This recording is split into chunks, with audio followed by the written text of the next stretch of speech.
I was at the beach and everyone was really happy, and I just felt so removed from it all. I was looking up places where I could buy a gun in the local area. And because of my searches, all these suicide hotlines kept popping up in all these different places.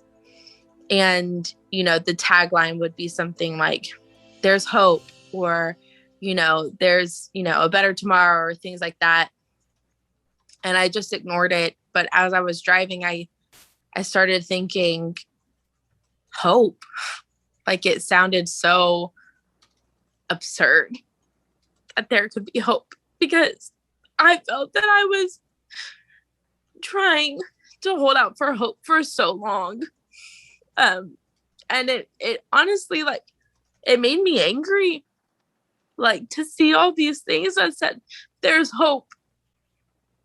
And I kind of called out of anger, like, to say, how can you put that out there, that there's hope? Because it was the most absurd and insulting thing at the moment to think that there was hope. And I didn't call to be talked out of it. I called kind of to just almost be angry with them that they would say that there was hope. And so I called, and the second the person asked me, like, if I was okay, I just kind of broke down. And I told her, what I was planning on doing. And then she put me in contact with you, and that you were giving me my full attention.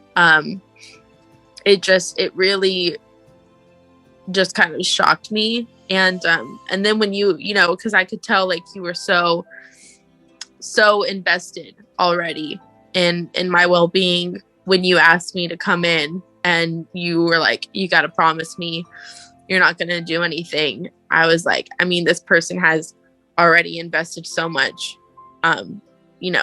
into my well-being, and I could tell that you cared so much. So I was like, I say, yes, I'm not going to hurt myself, or yes, I'm going to come in tomorrow.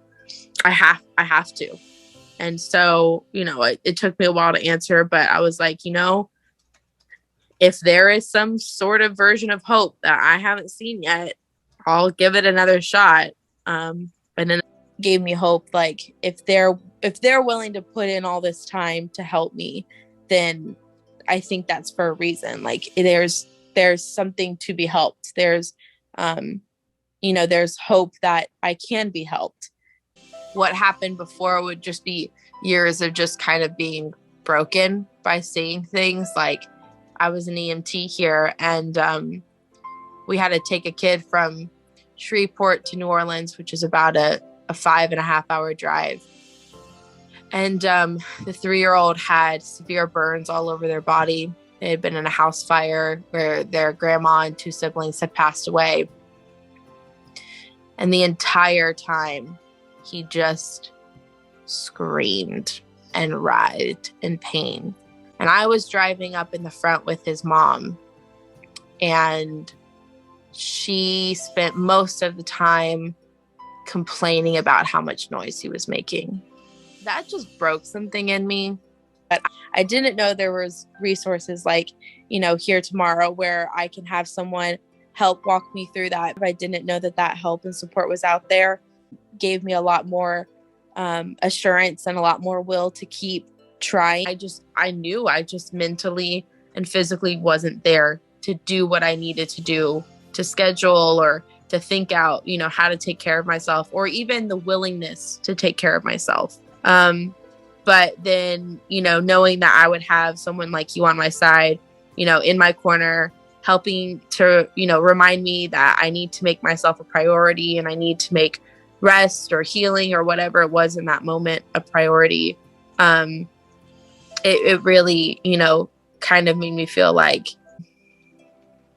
more normal, honestly, more like, not that I was insignificant, but I wasn't alone. Thing that's coming to my head is that you guys saved my life. What it all means